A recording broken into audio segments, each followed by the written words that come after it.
قال الله تعالى في شان حبيبه تعزيما وتكريما إن الله وملائكته يصلون على النبي يا أيها الذين آمنوا صلوا عليه وسلموا تسليما. درود شريف والوري. اللهم صل على سيدنا ومولانا محمد وآله وأصحابه وكمل أتباعه وبارك وسلم عليه. زمان اسلام خبو مسلمانان رونو دار قرآن عظیم الشان ختم او آخری سورتون دی. قل هو الله احد، سورة اخلاص او معوذتين قل اعوذ برب الفلق او قل اعوذ برب الناس. د دیزی پوری ترجمه او تفسیر حضرت علامہ و مولانا ذاکر اللہ موری صاحب تاسو ته په ښه انداز سره بیان کړی دی الحمدلله. او د قرآن عظیم الشان فضایل په قرآن عظیم الشان باندې عمل کول نو دغه تاسو ته بار بار بیان شوي دي او علما ورته هم بیان کړل. خو د دې سورتونو متعلق یو څو مختصر خبرې د عوام الناس د ذهن په مطابقت او په مناسبت باندې. اولنې سورت په دې درې سورتونو کې قل هو الله احد. د دې سورت ډیر نمونه دي. دې ته سورت التوحید هم ویلې کېږي ځکه په دې کې د الله جل وعلا شانه وحدانیت او د الله جل وعلا شانه یووالی بیان شوی دی. او دې ته سورت النجات او سورت الاخلاص هم ویلې کېږي ځکه دا د دنیا او د آخرت د نجات او د خلاص دپاره ذریعه او یو وسیله ده.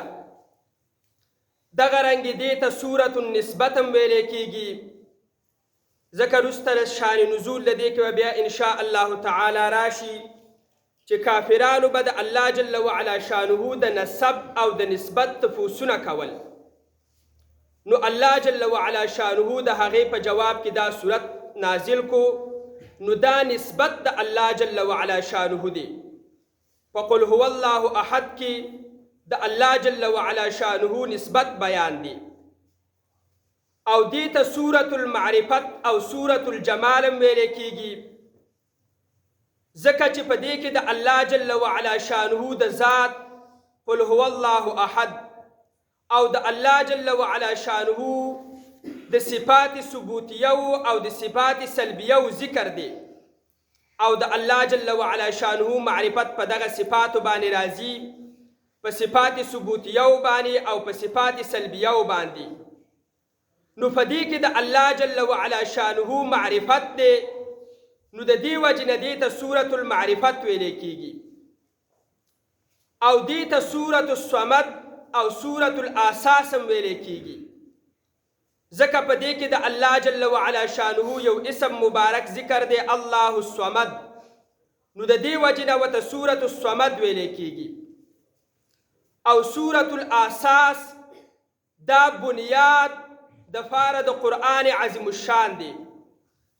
او بیا انشاء الله د دې مسئلې تفصیل را روان دی چې په قرآن عظیم الشان کې درې مضامین دي: وحدانیت د الله جل وعلا شانه، رسالت د نبی علیه الصلاة والسلام مبارک، او احوال د قیامت. او دا صورت د هغه ټولو دپاره بنیاد او اساس دی. نو د دې وجې نه ورته سورة الاساس ویلې کېږي.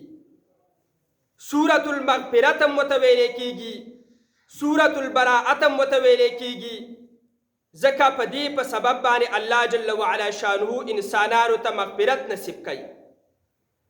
او د دې په سبب باندې الله جل وعلا شانه انسان ته براءت او نجات د آخرت د عذابونو نه ورکوي.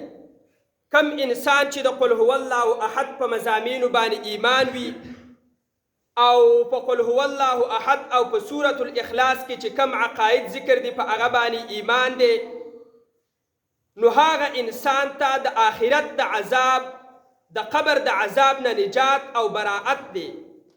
نو د دې وجې نه ورته سورة البراءت ویلې کېږي او سورة النور ورته ویلې کېږي ځکه الله نور السماوات والارض، الله جل وعلا شانه د ځمکې او د اسمانونو نور دی، او قرآن عظیم الشان د الله کلام دی، او د الله په کلام کې او په قرآن عظیم الشان کې د ټولو نه عظیم جز چې د ثلث د قرآن عظیم الشان سره هغه مساوات لري، نو هغه دا صورت دی. نو د دې وجې نه ورته سورة النور ویلی کېږي، او دا رڼا ده او ښایست دی، نو د دې وجې نه ورته سورة الجمال او سورة النور هم ویلی کېږي. او کتابونو تقریبا د دې 22 نومونه ذکر کړي دي، او د هر یو ځان له خپله وجه، او آلوسی رحمت الله علیه او امام رازی رحمت الله علیه به په دې باندې تفصیلي کلام کړی دی. دویم نمبر د دې صورت ربط د ماقبل سره. نو په ماقبل کې صورت تبت یدا ابي لهب، هلته الله جل وعلا شانه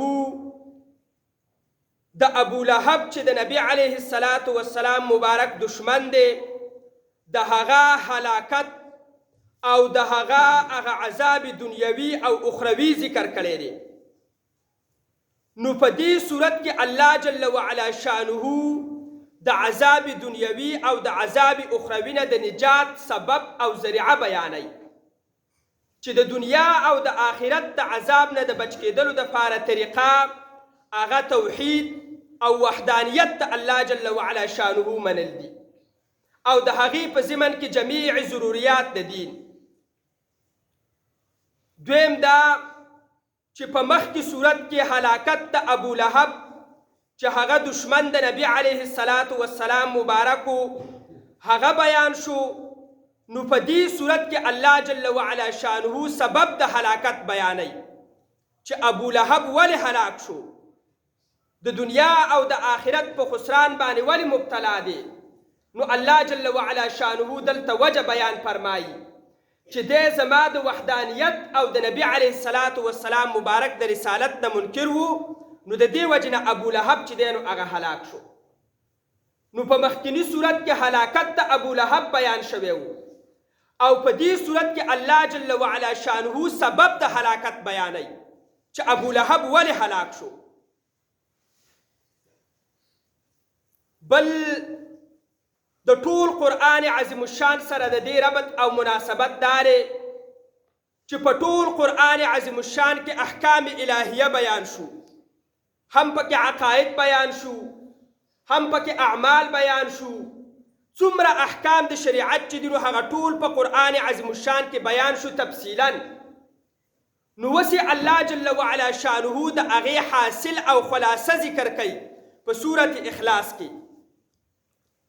او طریقم داوی چې کله یو انسان بیان کوي او احکام بیانوي نور انسانانو ته، نو د هغې دپاره د ټولو نه موزونه طریقه دا ده چې اول حاصل او خلاصه بیان شي، بیا د هغې تفصیل، بیا په اخیره کې نچوړ.